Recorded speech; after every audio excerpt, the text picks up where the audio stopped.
All right, everybody. This is part 2 of this elk adventure story. It's a 2-year journey. This is part 2. My man, Joe Jones. Joe who? Joe who?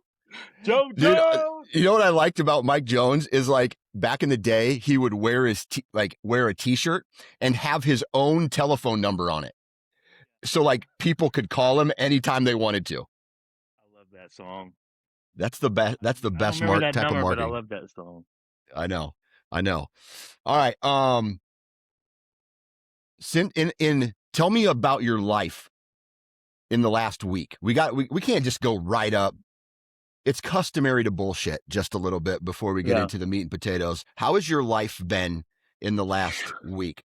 I mean, I work in retail management, and it's just absolute chaos. November to December, just chaos. So January is a good time to just reset. It's slower. So been able to spend more time with the family. Got to do a couple duck hunts and rabbit hunts. So Yeah.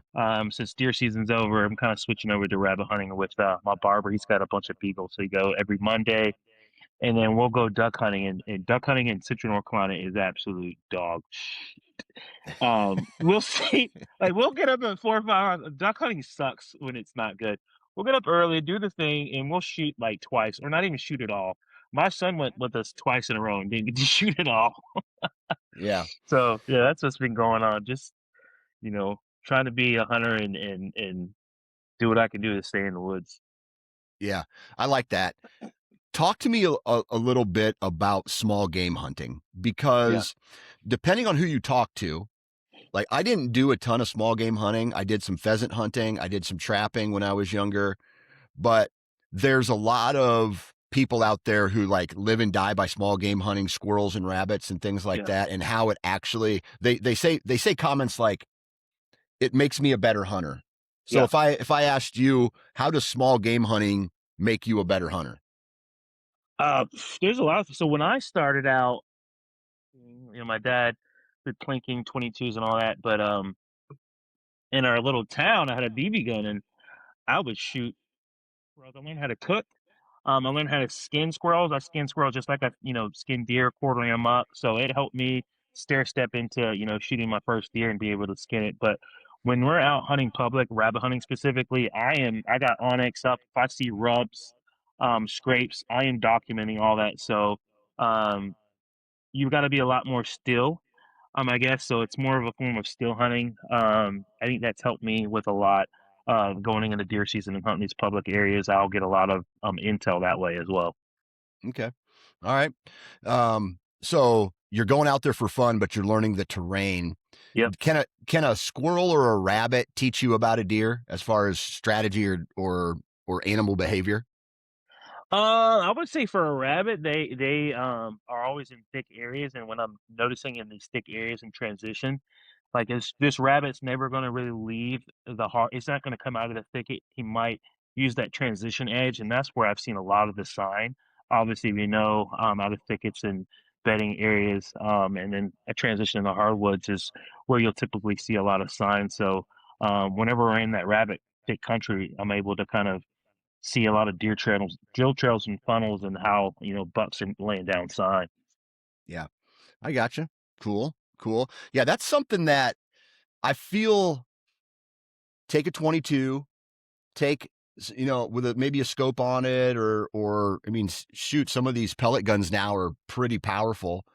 I feel like if you just want to get out and hunt and just enjoy the outdoors in October, or in the winter months, or in, I don't know, whenever the squirrel or the rabbit seasons are, I think some of that stuff you can do all season long. Goes You through might as February. well get out. Yeah, you might as well get out and do it. I've also found sheds, like squirrel season goes all the way in February. Yeah. Typically our sheds drop, February, March, but I've picked up sheds rabbit hunting and squirrel hunting. So Yeah. it's a win-win. When are you not? I heard there's like certain times you should not eat rabbit meat throughout the year. When is that? Yeah, there's always the miss. It's typically, I believe, April, up until the first frost is what the old timers say, or they've Yeah. got the warbles, some worm in there. So there's that worm in there, and the old timers say after the first frost is when you should start eating rabbits and squirrels again, or rabbits specifically. Okay. So wait for it to get cold and freeze up. Yeah, I Okay. guess it All right. kills off the whatever they have in there. Yeah. What is your favorite rabbit or squirrel recipe for small game hunting? It is super simple. It is, I mean, this will work with any squirrel rabbit. So marinate your squirrel rabbit, quartered up in Frank's buffalo wing sauce for about 3 or 4 hours, and Okay. then shake it off, dredge it in flour, put it in some oil, and just fry it up. And it doesn't carry over the heat as you think it would if you don't like hot things, but it's got that kind of I don't know, that flavor of it, but it doesn't have carry with the heat. So it's a really good flavor, and that's probably my favorite way to cook rabbit and squirrel. And other than that, it'd probably be dumplings. Dumplings? Yeah, Nice. Nice. Well, I you kind of made me want to get out and go shoot a rabbit now yeah, and cook it. Because it's I've delicious. I've cooked a squirrel before, but it was just cream of mushroom soup Yeah, and cream of ain't nothing wrong with mushrooms. that. Yeah, and made it into like a stew. So I cleaned it, gutted it, took the hair off of it, threw the whole animal in a crock pot with uh, carrots and potatoes and onions and mushrooms, and then also the cream of mushroom soup. Turned it on high for 4 hours or whatever. I actually did it when I was in college, so I prepared it the night before. I turned it on in the crock pot at like 8 in the morning, and then when I came back after my morning round of classes, then I ate it for lunch. So, and It's a it was pretty classic, good. man. Yeah, Yeah, it was that's a pretty good. classic. It was pretty good. All right. So, recap real quick of this part one, like part one episode of Yeah, the elk hunting adventure was you killed a deer, or excuse me, you killed an elk, but you almost died. You didn't die. You said you hated it, and yeah. then you changed your mind, and then you said you loved it, and I want to do it as much as possible. And and it was a long drive home, and you're very happy with the results. Year two, so you were successful year one with a gun, and now year two is starting, and you've made the decision year two to try to do it with a bow. Yep. All right. Was that the goal all along for year two, or was it dependent on what tag you got? Depending on the tag, but I think we were, you can only pick one, the A or a B tag. And Uh, again, I killed that bull in 2024 in October, and I'd already decided 2 months later, with my wife's blessing, that I was going to enter in the draw. I mean, not the draw, get a tag in December. So 2 months later, I picked up the A tag for archery. I wanted to challenge myself. I knew my ass kicked. Like Johnny, my buddy that took me out there, was pretty much taught me how to call, taught me everything about elk hunting, and it just like the passion just burned. I wanted to learn everything I could. yeah. Yeah. So after that, then did like what was the difference, like from a preparation standpoint, between your first elk hunt and this next one? It was 90% fitness. I Fitness. knew, yeah, without a doubt in my mind that we were going in the same terrain, the same units. I knew I would not be able to catch up to an elk and shoot it within, 50 yards with a bow, considering I couldn't even get within, 160 yards without cramping and going after elk. Like they're incredibly fast. Mm-hmm. Like you heard part one where I was cramping on like day one just scouting.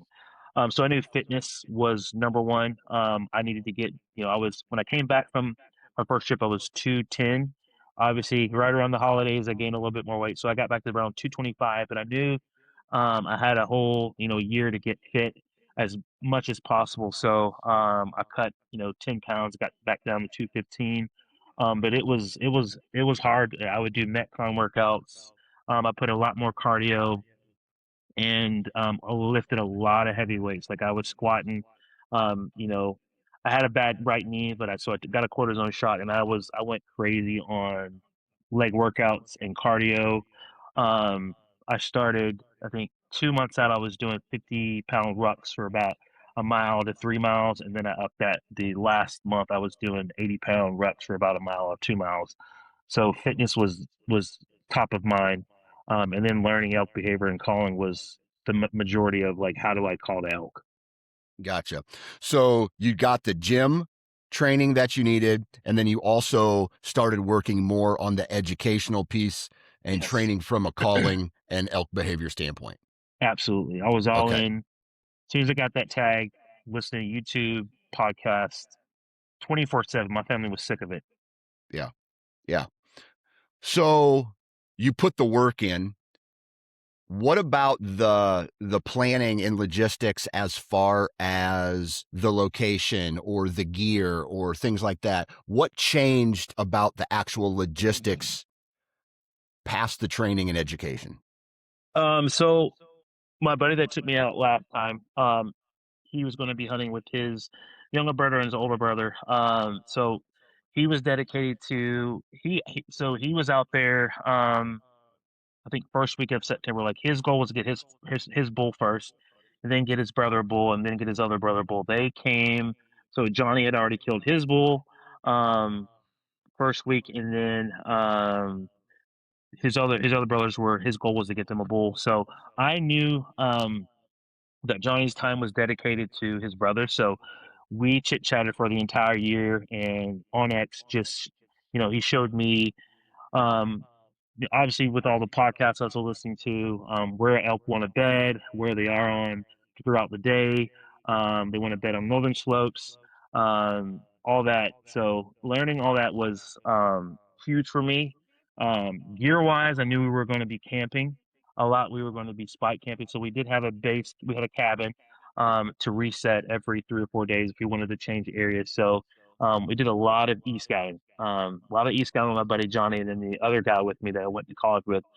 We started, you know, creating plans for where we were going to go 1 to 3 days, and then if it, didn't plan out, we always had these options. We had about at least 6 areas that we wanted to hunt, just in case the elk weren't there or there was just too much pressure. So a lot of people say, don't bank on one spot that you think is really good. You got to have 10 spots because you never know what's happened the week or two before. You never know what hunters have been in there, what's been busted out, predators, etc. E-scouting was a huge, huge asset since I wasn't able to put boots on the ground. And then my buddy that took me out last year, he wasn't going to be with me. So it was me and my buddy navigating the entire hunt and figuring out where we were going to go. So Okay. gear goes, we had to get a tent, we had to get the right clothing. It was a lot hotter, so um, yeah, there we were. Gotcha. So talk to me specifically Mhm. in as much detail as you possibly can, because I feel like this is where I get lost when I start scouting, e-scouting terrain for out west hunts. And I almost black out, and I go from trying to be as specific as possible to detailed to just scrolling and looking instead Mhm. of trying to identify specific terrain features or vegetation or things like that. So, in as much detail as you can, tell me about what you were looking for as Mhm. far as terrain and vegetation and elk, like where elk live, Yeah. as far, for your e-scouting. So I was relying mostly on my buddy's expertise and then also the experience. So when we hunted that first year, we hunted on top of the mountain and then we dropped down into the area where they were going to be. So we were looking at benches and saddles. So a lot of those Yeah. times, those elk are down low in the morning, and they are making their way to their safe spot to when that wind switches and it's now blowing up versus down. They're on that bench or that saddle. So looking at that and then learning where elk like to bed, they like to bed at an angle less than 20 degrees. So when you go on X, you can mess with that. I believe it's called the aspect ratio. So you can Hmm. see steepness and angle steepness. So um, I would play around with that and put it in 3D mode to where you can see how the mountain laid out. So I'd be rotating it and just looking. So I'd look at an area, send a pin to my buddy, and he'd be like, "Dude, yeah, you got it." So First, I started kind of looking at the maps in 3D mode, seeing the slope angles of each area, trying to identify those benches and those saddles where they'd want to be, and then I would send it to my buddy because he really knows the area. So I would bounce ideas off of him, and then I would just be scouring nonstop on my lunch breaks, on my breaks, and just finding those benches and saddles in several different areas.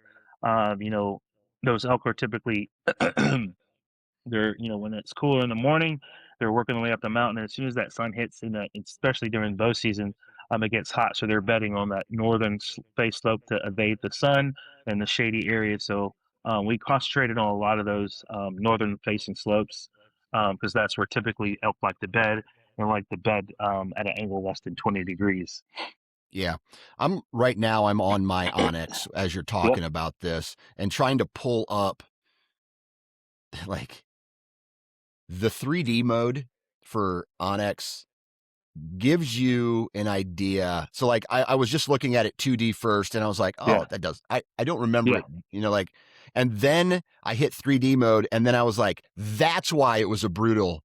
Yeah. That's why you get to actually see the um the elevation, and you don't like, not necessarily the topo lines because those are important, but Yeah. visually see like Visually. I'm going to be walking almost straight uphill Correct. in certain Yeah. areas. So yes, I was like, uh, I look at Yeah. that now and then compare, and I was like, that's why it's so important to do exactly what you said that you were doing.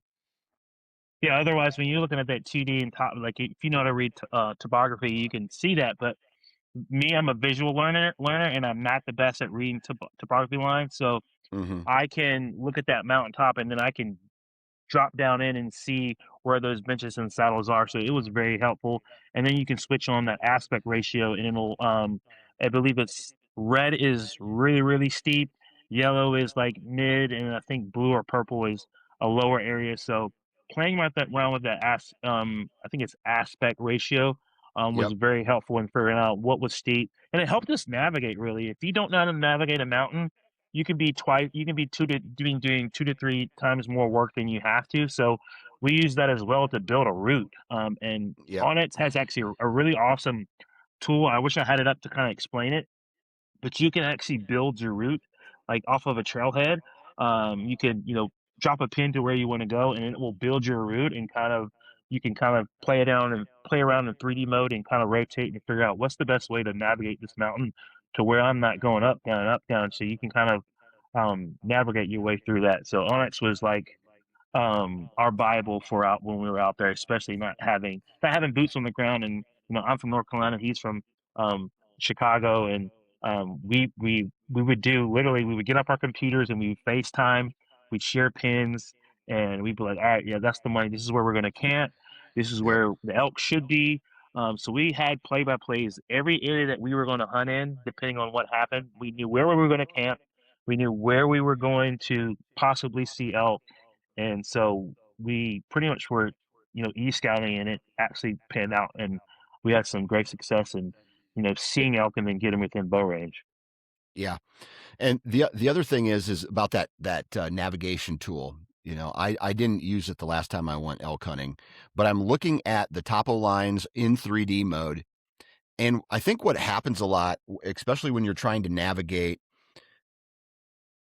that tool is so awesome because what happened to me a lot, especially on the days where I would go out by myself, Mhm. I would follow the terrain to a certain point when I should have been slowly gaining ground. Mhm. Then I would hit Yeah. an obstacle, and then I would have to go straight up, Yep. right? Or go straight down to go around something and then have to go straight back up.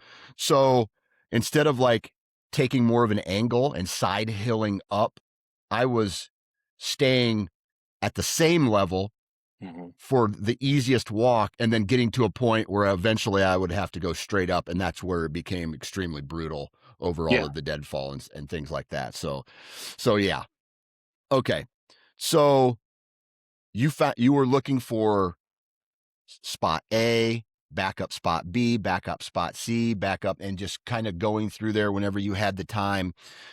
And I know that this is fast forwarding a lot, Yeah. but did you, with all the time you spent on Onyx or whatever uh, places, other places, maybe you did your scouting, Mhm. digital scouting, do you feel that really helped you? Did it pay off? Did it help? Like, did it result in your success? Yeah, 100%. Like my first hunt, I felt like I was in the weeds. I was following my friend. Hmm. So I really didn't like because I got that's the way I got lost because I really wasn't in tune. I didn't have Onyx at the time. Again, I downloaded it after I shot the bull. So I was Yep. really kind of following him and not paying attention on a map. But when you are physically in it and you're looking at Onyx and you're in 3D mode, you really can see what's happening and where to navigate. So without Onyx, I'm going to be honest, I think Onyx really, really gave us a leg up, especially when we're, non-residents and not used to that area. I definitely attribute a lot of the success in figuring out where elk are and getting to elk with using Onyx. Yeah. Okay. And of All course, right. water, and of course, water like Onyx. If you're not using Onyx, obviously we're we're always we're always solely relying on this handheld device. And of course, people old school had they didn't have a device, they didn't have Onyx, they had maps. But Onyx helps you find water, so we knew where water was, elk would want to be, or where we wanted to camp. We wanted to camp near water. We didn't want to camp right beside it because you can't hear. And a lot of times bulls are really active at night. So our strategy was to find water, um, ditch off, 100, 200 yards away from it so we could hear bugles throughout the night. But then you also knew where water is where elk want to be. There's also any of those drainages with water. You're going to find sign. You're going to find a lot of, I can't even think of the word. Where they waddle in the water. I can't even think of the word. A wallow. A wallow. Where Yep. they wallow in the water. Yeah, so, without Onyx, yeah, describing it but can't say the word. But yeah, Yep. Onyx helped us find water, helped us, with hiking and being brutal out there, you had to stay hydrated. So, knowing what water was absolute key as well. Yeah. Okay. Awesome. Awesome. So you're starting to put the pieces of the puzzle together for this archery trip. Was there anything specific that you really started focusing on with your weapon throughout the course of the 3 months leading up to the hunt? I hate so a lot of things. Long range shots. So I felt very comfortable shooting 20, 30 yards. I've shot plenty of deer at those ranges. Um, but I knew I needed to be ready for a 50-yard shot. Hmm. So I actually, I don't want to concentrate just on 50. So I was shooting a lot of 80-yard shots and trying to just work on my form because when you're shooting out further distances, um, your form matters. So working on my form, working on my breathing. So I would do a lot of sprinting work. I'd do push up squats and I'd shoot at 80 yards. I'd Yeah. shoot with my pack on. 'Cause, I didn't realize how awkward that was because it's on your shoulders, you're drawing differently, so I would shoot a lot with my, shooting long distances, shooting with my pack on with weight, and then in high intent situations, when you're hiking and getting within close range of elk, you gotta control your breathing, so trying to kinda make those similarities, at my bow shop or in my yard, and, that's where I really kind of honed in is long range shots. I also was curious on broadheads. Like, I've in my early career of deer hunting, I hate to say it, I was a big rage fan, but with those rages, you're gonna get a bite in the ass. When I shot my 2020 deer, I shoulder shot it, so then I switched to fixed broadheads. So I was playing around with broadheads to see what I wanted to use. I ended up using I had two fixed QAD Exodus broadheads, 125 grain, and I had three beast broadheads as backup shots. So ensuring you know what your broadhead's going to do at those further distances. Broadhead tuning was absolute key as well. So learning each broadhead how they're going to fly was very important, and then longer distances if that kind of gives you insight. And then dialing in. I usually use a single pin sight in North Carolina. I'm typically only shooting again 20, 30 yards. But with elk hunting, you're gonna want to have a quick, I switched to 3 pin ultra view slider. So You got your 20, 30, 40 pins set, and then as soon as you can dial up and down to any distance you want. And, it's very important to be able to have multiple distances with elk. So I switched up my sight as well, and that was a learning aspect. I'm actually have really bad eyesight in my right eye, so I had to actually figure it out because everything was starbursting. That's why I switched to a single pin as well. All my sights were starbursting, so I ended up putting a verifier lens in my peep and was able to clear up those pins as well. So um, equipment was absolute key. I was shooting the prime form that year, and I had the absolute dialed in, ready to go. Okay. Did you play with your total arrow weight at all, knowing that you were going to be hunting a bigger bodied animal? I didn't. I've played around with lighter weights, heavier weights. I have a 500 grain arrow. I didn't really like how much it arced in longer distances. And I knew based on the terrain, I didn't want to have that arc if I was shooting past, but I was very confident within shooting 50 yards. If there was anything past that, I'd have to know what was going on with the animal, and it had to be a very clear shot. But um, I, I played around with 460, 460 grains. I was started to shoot that the last few years in deer hunting, and then I noticed out to, 50, 60, 80 yards, like that drop was not as significant. So I stayed within 460, 460 grains. Yeah. Arrow spine, I believe, was 300 or 340. And I had some, outserts on the end and 125 grain brow head. So I think I was around like 460. Yeah. Okay. And you were once you started tuning, once you started messing around with the fixed blades and things like that, you felt confident in your equipment. Correct. Okay, cool. Absolutely. All right, cool. Now, from a just a hunter, like being a hunter and knowing that this is like another big trip for you, Mhm. what else did you have to tie down at home before you left? Oh, phew, yeah. So had to connect with my parents to help on the weekends, because I was going to be going 2 weekends in a row. So my parents lighten the load for my wife was very important. Hmm. So I connected with my parents to be able to help on the weekends, and then connected with my wife's mom to help as well. And just looking those kids in the eye, be like, "Don't you mess this up for me." So my wife was absolute hero on the homestead, working and picking up the school kids to school. My mother-in-law was able to help a little bit, so that helped ease my mind as well. Yeah, I got you. Cool. Um, so now, were you giddy? Were you starting to get like couldn't sleep Yeah, at night because you knew like a couple days out you were leaving? Like, yeah, did you fly out like last time? yeah. We flew with we round trip this time. I flew in. I never flew with a weapon and all that, so I had to figure that out. I borrowed a bow case. Got the right locks. But as soon as we hit the ground, we knew. I think we hit the ground around 1 p.m. on a Saturday. We wanted to hunt that day, so we got quick essentials from the grocery store. We already had shipped a bunch of our food there, our dry food. So we got a quick essentials and started hunting same day. I think we got in the woods around 5 or 6 p.m. Hmm. So we can start on that story as well. Yeah. So you're there now, Yeah, we're right? there. You're there. We're You there. made it. All the planning, the preparation, the weapon tuning, the shooting, the all the same stuff that you did, but more refined from the previous year. You're there. You show up. And you already had your tag at this point, so you got the groceries. Now it's time to actually start hunting. What is the first hunt of the trip look like? So the first hunt we decided to hit this one area and bed low. I'm sorry, not bed, camp low. We knew there was a wallow in this area, so we wanted to camp low and then work our way up the mountain, but also hit a few terrain features we knew that possibly where elk were.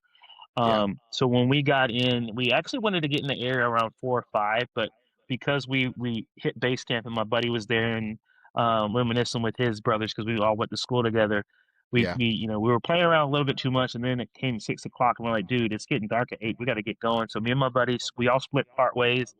We parked, and we really wanted to get to this X that we wanted to get to. And then when we got in the terrain, we're like, "There's no way we're getting there by dark." So Yeah. it's actually a hilarious story. So we got to about halfway point. We thought we would be able to get there by dark, but we got to the halfway point of the X we wanted to get to, and we couldn't. It was just so thick. We found this flat area um, with a slight angle that we thought would be perfect for camping. So we're like, we're not going to camp here. This isn't our spike camper. So we're just going to use one tent. His was a 2 person, mine was 1 person. So we get in this tent, right? And with our sleeping pads, our sleeping bags, we would just slide down, slide down. So we did not sleep a peep. Every 20, 30 minutes, we would be in the bottom of the sleeping on the tent. And we would literally jump up, and try to like just get 15, 20 minutes sleep, and then we just slide back down. So I think I actually skipped a part of the story. After we got our tent set, it was right at sunset. I let out a bugle, like the first bugle of the hunt, and I got a freaking answer, like probably Oh a boy. half a mile. So it was like it They're there. just switched. We're here, they're there, it's on. So I let out that bugle.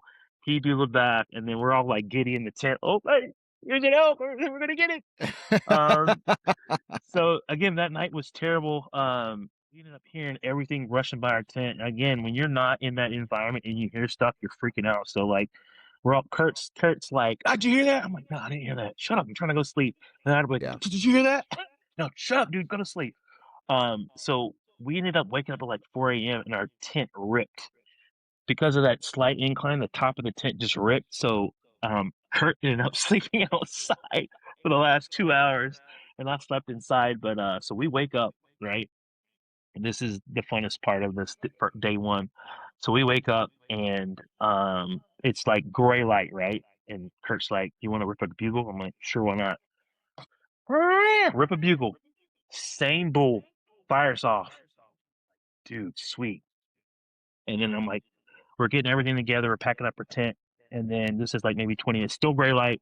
I let out another bugle, and this monster bull, Mac Daddy, just deepest. Like when you hear people talk about elk hunting, every bull has a distinct bugle and how they sound. And you can tell. Sometimes you can tell a big bull or an older bull, but anyways, let out that second bugle, and this bull just like he was called. You could just tell. And when I listen to all these podcasts, you can tell every elk sound, their bugles, they mean something. They mean Yeah. it's hey, I'm over here, or it's like, hey dude, back off, I'm over here, or like, hey, I have cows, Yeah. or like every sound and up make means something. And understanding that, like like anyone that is starting out elk hunting, I just implore you to dive into elk calling. And it isn't always important, but to know what a bull is saying to you or a cow is saying to you is absolute. It's you have to know, like you gotta have to Yeah. be aware. So anyways, this bull is we catch him off guard. You can just tell, like, he's like, "Who the hell are you, and why are you near me?" Yeah. Like that kind of. And he was down below, right? So I look at Kurt. We look at each other like, "What do we do?" We're like, I put on my pack. I'm like, "You stay right there. I'm gonna go up here." So like we devised this plan. Like I looped around Kurt, like further back. Obviously, your caller would typically want to be 30, 40, 50 yards behind them. So we try to set up a calling sequence where the shooter's in front, caller's behind. Um, Ideally, since I killed my bull, Kurt was going to be the shooter in most of the scenarios. So we set up I set up a calling sequence. I'm cow calling, cow calling. He lets out one more bugle, and it just stops. And then 10 minutes become 15 minutes, 20 minutes, and then I'll let out another bugle, and then he shut up. So then it's daylight by now. So I get out my wind indicator, and wind just dropped straight down. We knew the wind was obviously going to be pulling down the mountain, but based on his location and the X we wanted to be to, he was like literally, he was probably within 200 yards of us. And I believe as soon as he investigated, and he was a smart, probably a herd bull, he dropped down below us, caught a wind, and just probably just quietly just disappeared off the face of the planet. So that was Yeah. beginning of day one, like having that interaction with the bull was just like amazing to me. Like not calling from the year before, Johnny doing everything, and I was the lone caller. Like hearing a bull answer back was like fulfilling for me. So we end up hiking up the mountain. So wait a second. Wait a second. That was that was the first morning. And how far away from camp were you? Like from where you were sleeping, where you had started working that one bull? We were we were in camp, Oh, okay. I got you. packing up camp. I bugled that bull from the day prior, bugled off, and then I bugled again. And literally, we had just put in our packs, like attached our boats to our pack to get ready to move. And this Yeah. bull was within 200 yards, just roar, screaming his head Yeah. off. So we were in the money. Yeah. Okay. All right. Cool. All right. So you had that encounter. What happens the rest of day one? So we get up to end up moving up the mountain, and I believe this is around 10 or 11 o'clock. And um, we we stopped to get water. So we bumped some mule deer. We found these several meadows. So we knew where we were going to navigate up the mountain. We were going to hit several meadows, and we ended up bumping a few mule deer. And then we stopped to get water, right? And we were figuring out a place to drop camp. We were going to drop camp midday, and then figure out where to go from there. So we were close to where we were going to drop camp again, like our actual new camp. And we're literally done with getting water. Kurt's probably 15 feet behind me. I am standing up. Kurt's head's down. I think he's working in his pack, putting his boat. And I look up, and there's a bull 80 yards away, and he's not running. He's at like a marching pace. So I see him for about 3 seconds, just go across this opening. Like, so I see his full body. I see massive antlers. So I'm like, dude, this is a big bull. So I'm like, Kurt, get your bow, get your bow. So we set up another calling sequence. Nothing. We sit for like 30 minutes to an hour, nothing. So we don't know what the heck happened. If we think that we had our guard down and he possibly saw us Yeah. down in the ravine. But anyways, so we set camp up, and as we're setting camp up, so as we're done setting camp, we hear a bull. We hear another bull. We're like, dude, that's exactly where that one bull was. So we get our packs on, we get our bows ready. Like literally, we have arrows knocked at this point because we hear a bull. I answer back to the bull, and then we hear another bull. We thought we heard another bull to our left, closer. So I'm like, what the heck? So like we're sitting still at this, like we literally are in our second location of camp and hearing these bugles. So we're in mode, and then we wait like another 10 minutes, and then another hunter pops up. So like, oh crap, it's a hunter. So we would connect with this hunter, and he's like, hey man, my dad just shot a bull. We're tracking it through here, and he's like, did you see anything? And we're like, he's like, I just heard a bull. Was that you guys? I was like, no. So when he bugled, when that real bull bugled, the other one answered back, and then we replied. So we were not sure who was calling what or what was real, but there was a bull bugling. So we connect with these two hunters. His dad had actually ended up shooting a bull. He hit it twice, and we're not sure if we saw that bull, which we think in hindsight, the bull that I saw was possibly the bull that got hit because he really wasn't interested in calling, and he was moving at a brisk pace but not running. So we run into them, we get their telephone number. We're like, hey man, if we can help you out in any way, let us know. So they kind of go off their separate ways. We go our separate ways, and we do this giant loop in the area, and we pretty much clear out we our day one hunt, like our area. We pretty much hiked it all in entire day, and we walked through the most pristine elk country. We're like, where are they? Why are they not Mm. there? Um, and they weren't. So we packed up. We spent, I think, 2 days in this area, and had a few interactions with bulls, and just didn't make it happen. And then so that's Sunday, and then we go into Monday. We leave that area, and then we set up on day two. Sorry, we set up on went Tuesday in a total separate area. All right. So there's a trigger point, or there's a decision, I should say, that is Mhm. made to leave this area. Now, I listen to your story and I say, well, dude, you've had encounters with a ton Yeah, of, it sounds like you've had good encounters. You've heard bulls yeah. in this area.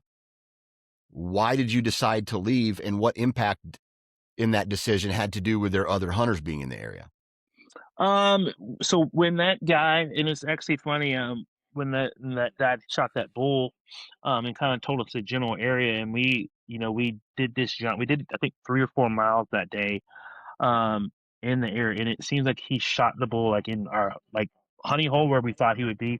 What's funny enough, like in the needle in the haystack, we actually found the blood trail of that bull, like just randomly. Hmm. So we felt like we had scoured the area, and either those hunters has spooked out any elk in that area. But it's actually, I will loop back to the same area we were hunting in, for our Tuesday hunt. But we decided to leave because we felt like the other hunters had maybe busted the elk, or they just moved off because elk's range could be 1 mile to 10 miles in a single day. Um, and what's funny is, I know I'm fast forward, and we met up with a park ranger to figure out an area that had just had a burn. And he was telling us, yeah, back in the day, the elk used to move kind of, um, sideways on the mountain, but now they do this entire loop. So I'll hook back into what happened Tuesday. Tuesday, my buddy and his friends had a phenomenal week. They were in bulls. I just don't think their brothers knew how to drew back a bow. We make fun of them. They had like literally bulls within 20, 30 yards, screaming matches. They had the hunt of their week, but they still did not shoot a bull. But anyways, we decided to go to another area Tuesday. They ended up going into the same area we hunted in a day later and went in a different way and ended up spooking a herd bull, which I think was the same one that we spooked on Sunday. And they ended up getting in 3 to 4 bulls in the same area. So I think when we left, we were in that time zone where elk were there previously, and they did their loop and they came back in when my buddies had came in there on Tuesday. So they got into elk the same spot we were in. Like we shared pins. We're like, dude, we looked at this area. We're like, why are there not elk here? So again, they went to the same area we just left from, but entered a different way and got into, I think, 2 or 3 different bulls. No shots, but then Tuesday is where we had the most magnificent experience. So we ended up camping, I think, 2 miles in off a trailhead, and we decided on this spot ourselves. And we knew from my buddy's previous experience that there were elk in the area. And we ran into hunters that were actually coming out and said they had interaction with bulls, but they were on private. And we knew from a previous story that these bulls were kind of crossing on the public and then going back on the private. So we knew there was a chance for us to get on elk. So we set camp out. I think this was the first day, Tuesday, right? We get in there midday. I think it's around 4 or 5 o'clock. We end up dropping down the mountain, and I start cow calling, right? And all of a sudden, this bull hammers off, and I had his attention. I think I want to say, let's just use my fingers. He was 5 ridges over. He was here, and this is after hindsight, and we were here, Yeah. and so we wanted to get to him, but we didn't know exactly where he was. Like this is after hindsight, meaning he's on the fifth finger ridge. So we're calling here, and then he's answering back. He's not moving, so we're like he's probably got cows, and so when bulls are communicating, to cows, it's just like turkey hunting. I know a lot of elk hunters were like turkey hunting, elk hunting are not the same, but they are in similar ways to how a male, when he gobbles, a male turkey gobbles, and that hen answers. That gobbler wants that hen to come to him, and it's the same way in elk hunting. When a bull has a herd of cows and he hears a cow, he's calling to that cow, saying, "Hey, come over here! I want you to come here." So in Right. that sense, so our strategy when calling the bull, locating him, with cow calls is just to pique his interest and then shut up and to cut the distance. The same way you do in turkey hunting, when you hear that gobble, you're going to want to cut the distance. So that's what we were doing on this whole time. So by the third ridge, we start hearing, um, cows, right? So we start hearing cows, and this bull, this whole interaction, I think, was about an hour and a half of me and this bull communicating. And so we're on the third ridge, and we bump a satellite bull. So we messed up in this scenario. Typically, that caller's supposed to be directly in front. So the shooter's supposed to be in front of you. The caller steps back. Me and my buddy miscommunicated. So he ended up flanking me, and it was probably about 50 yards to my left. And I'm doing all the calling. We spook this bull. My buddy doesn't see what's happening because I'm on pressing the ridge. He's kind of coming on top of the ridge. Um, and I see the bull spook, and he goes into this group of alders, and I could hear him. He didn't move, so he busted, went maybe 20, 30 yards and stopped. So I look over at my buddy, and he's got his arrow knocked, and he's like, think of Elmer Fudd. And so he's creeping over, and I'm doing all these hand motions like, bull, stop, right there. He looks at me like this, turns, and just walks straight in. So he's in line with this bull and has no idea he's there. So, backing up, a lot of times when you're communicating to a herd bull, you have satellites, you have raghorns and satellites, and a lot of the times, in hindsight, they're silent and they want to go in and steal a cow. So that's how Hmm. satellites you get the groove on. They will, anytime they hear cows, they will Yeah. sneak away. They won't even. Sometimes they will respond, but a lot of times they'll just go and investigate. So that's what happened. We were communicating to the herd bull the whole time, and the satellite was literally within 50 yards. I saw his butt. I saw him wheel around. So then my buddy's going in. He has no idea. He's hearing the cows talk, but he did not know the satellite was um, silent. So he ends up diving in to where the bull was, and I hear the bull spook again. So again, we're 50 yards apart. So we're continuing on. We're still in contact with this herd bull. Like he's every call sequence, every cow call, and then I'm starting to throw in bugles. He's getting pissed. So I know he's not running. He's standing his ground. So in my mind, from my experience of pocket, again, I've never elk hunted before. I've never been in a scenario where a bull is pissed off. So I knew I needed to close the distance and get into his bubble. A lot of times with elk hunting, if you are introducing a bugle and he's too far away, he's just going to take his cows and leave. So I knew I was within that 100 yard, 200 yard bubble of introducing bugles. So I started bugling to him, and then we started getting this screaming match. I had those videos on my social media profile. It was just incredible to hear this bull getting pissed off at me. So again, we bust that herd bull. We're going down another ridge. Now we're on, again, he's on this fifth ridge. We're on the third ridge. We're getting to the bottom of the fourth ridge, and we see this calf. Well, I didn't see the, Kurt saw the calf earlier, or sorry, cow. He had the cow at 20 yards, and he stepped on a log, and it pinned him. So he's pinned with this cow for like 10 minutes. Again, I have no idea because I can't see Kurt, but I know I could hear Kurt and I could hear these cows and calves interacting, and he's sneaking along. So this cow finally busts, and it actually goes up on the ridge, and I see it. I see it at 50 yards. And because Kurt's moving and I'm calling, the cow kept looking at him, and it would hear me, and so I stopped calling. This cow locks in on Kurt. So then I get my rangefinder. I'm already knocked. I get my rangefinder. Our range, I see 39. I move my second pin to 40, and I believe my third pin was at 50. And then I'm like, okay, I range again. So I'm down in the ravine. She's up high. I didn't really kind of notice. Again, I'm panic mode, a little bit of panic mode. I should have slowed down. I range a second time and see 39. So I'm like, there she is. I'm just going to use my second yard, my 40-yard pin, second pin, and I'm going to crush her. I draw and I settle, calm down, let loose. Air releases. I hit the rock right underneath her, and she was ended up. I think she ended up because of the angle. She was probably around like 45, so I missed her. Mm, Um, but gotcha. as soon as I missed, she spooks. But then this bull, again, the herd bull is literally he's hammering off. So I shake that miss off, and I see Kurt. I tell him what happened. And so we're still moving in sync, but I can't communicate to him like to come to me. He's still kind of going at his pace, even with me, but he needed to be ahead of me. So we get within, I think, 50, 60 yards of this bull, and he is screaming his head off. And he's Can in you this see him? thick, I can't see him.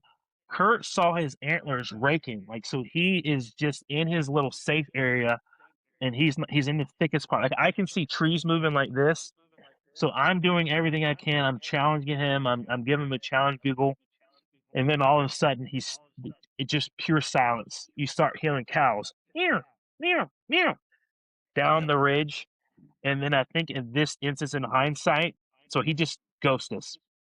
he finds out that his cows are now behind him, so it's just me and the bull. And before, when he was so interested, we had cows in between me and him, so that's why he was kind of standing his ground and said like, "Hey, stop, stop, stop! Like, get out of my area. These are my cows."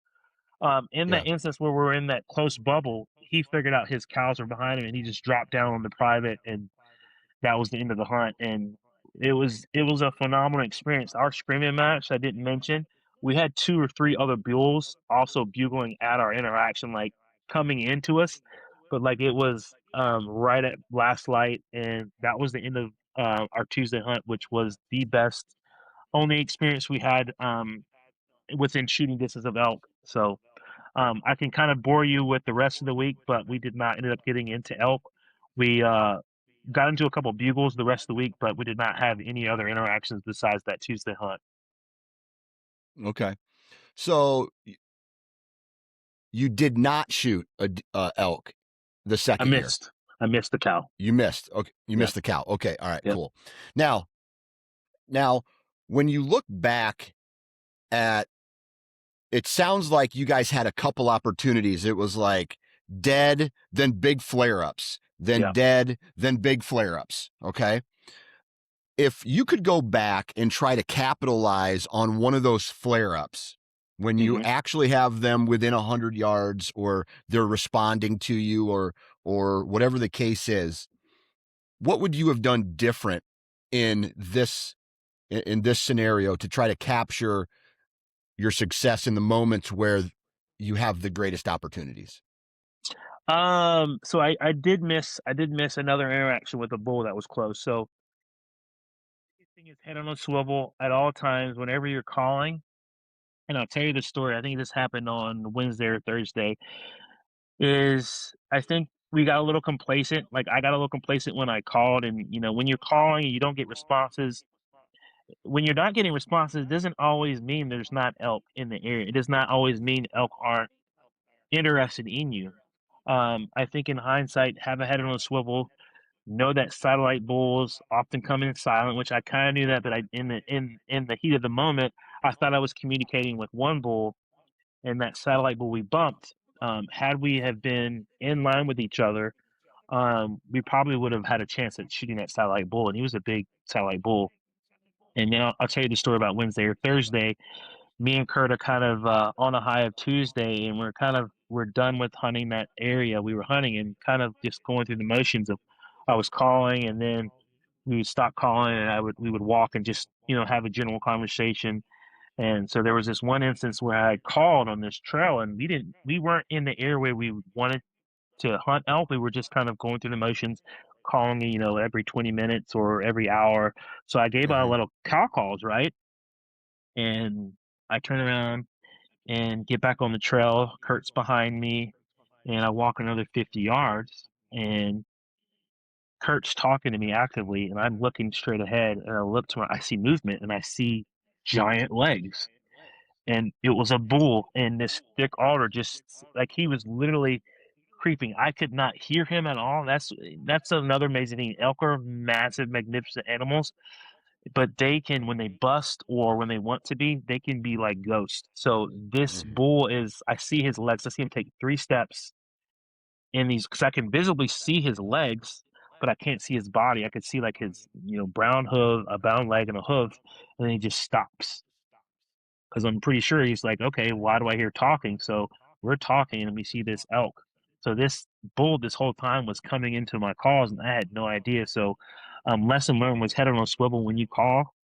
Give yourself another 10, 15, 20 minutes of stillness before you give up. So Mm-hmm. um, that bull was coming into my general location, and he heard us. And as soon as I pinpointed him, he just kind of just secretly just went down the mountain and disappeared. So I would say head on a swivel at all times, learn how to call, learning elk behavior. Had I known what a satellite bull was going to do in that moment, we probably would have had a little bit more better chance or a second shot. Yeah. It sounds to me like you had a handful of encounters where maybe I'm wrong here, but you moved too early before like after a calling sequence, Yep. you should have waited a little bit longer. Is that what I'm picking Yeah. up here? Yep. Yeah. Yep. Okay. Yeah, that's something that I've never thought of, and I Yep. probably need to. I know there was some times when I was in Colorado where one of those exact things happened where we were focused on a bull up the mountain, Mhm. and everything was working in our favor. We were just slowly getting closer to it, um, as it was kind of moving across this giant drainage. And then we stopped, we waited 5 minutes, and then there was a guy behind me calling, and then a guy across the creek on the other side of the drainage where it gets narrow. I would say he's probably 400 yards away from me, trying to see where these elk were moving. Where they were, trying to, whether they stayed on my side of the drainage or whether they went on his side of the drainage. They would have had an opportunity there, but they ended up working up and over the drainage, and we're once we saw those elk kind of move on, then we're just like, there's no more elk here. We didn't even think about it because we weren't hearing anything behind us. Sure enough, an elk came in from behind us, Mm. with one cow and one bull, and we we weren't even paying attention. We should have just Yep. chilled out just a little bit longer, sat quiet, and see if there's anything moved in. But we instantly stopped and started moving again, and that was a blown opportunity. Yeah. I kind of equate it to anytime you're rattling or you're communicating with a turkey. You got to like when you and it's happened. It actually happened to me on public land, where you're rattling and you kind of just or like, okay, well, what do I do now? Or you're waiting, you wait 10 minutes and then nothing, and you let your guard down, and then all of a sudden a buck just sneaks in out of nowhere, and you're not ready, and he picks you off. Or when you're Yeah, calling in a turkey, and they come in. A lot of times they'll come in silent on you, and if you're not in the moment and just giving it more time, telling yourself just a lot of times we're our own worst enemy in our head. Just like just move, or he's not here, they're not coming, that animal's not there. A lot of times when you're turkey calling, if you move, he's coming in on you. He's going to bust you. So in that instance, it was yeah, the same way as elk hunting is. Just because they're not responding to you does not mean they're not coming in or there. yeah. That's a fact. That's a fact. Any other big takeaways from your first archery elk hunt? Preparation is key. I think again, depending on what terrain you're going in, you have to be. I mean, I'm not kidding. You have to be the fittest you can be, and even more. Learning elk behavior. I think now since I went through the scenarios of what I went through, I know what I should do differently. I'm Hmm. still going to be working on my calling. I'm planning to hunt in 2027, so I'm going to miss 2026. But I believe fitness is key. Learning elk behaviors, where they want to be, where they need to be. E-scouting was king as well. Perfect. Perfect. Well, I'm like you, no Western hunts in 26 because I got a knee surgery that I'm gonna schedule and get taken care of. But 27, I will be definitely out west doing something, if all things go well, and so I'm looking forward to that.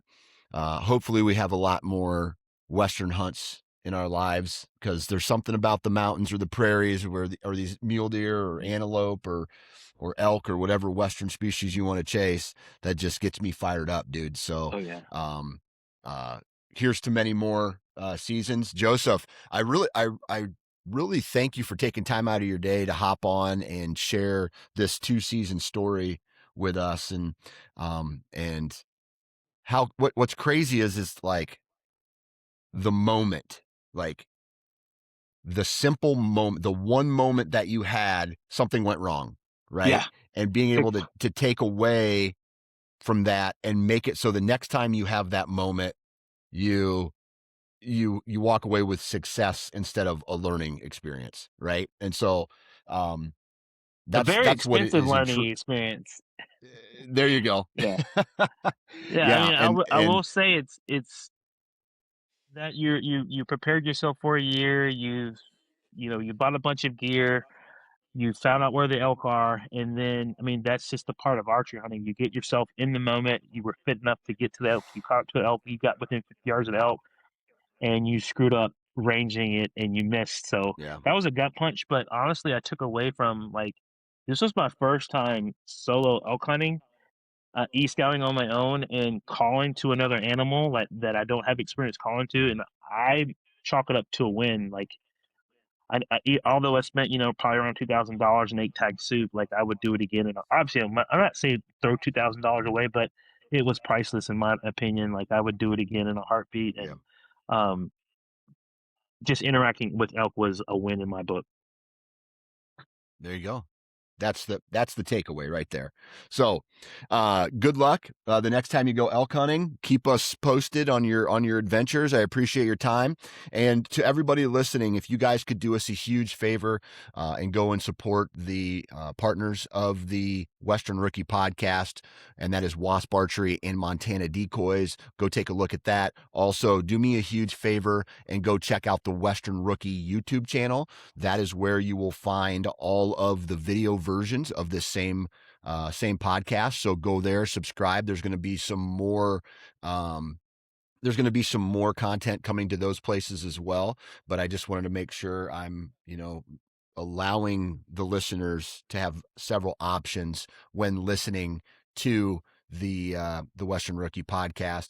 There's going to be a lot more great content to come over the rest of this winter and summer, preparing ourselves for the 2026 Western hunting season. So good vibes, everybody, and we'll talk to you next time.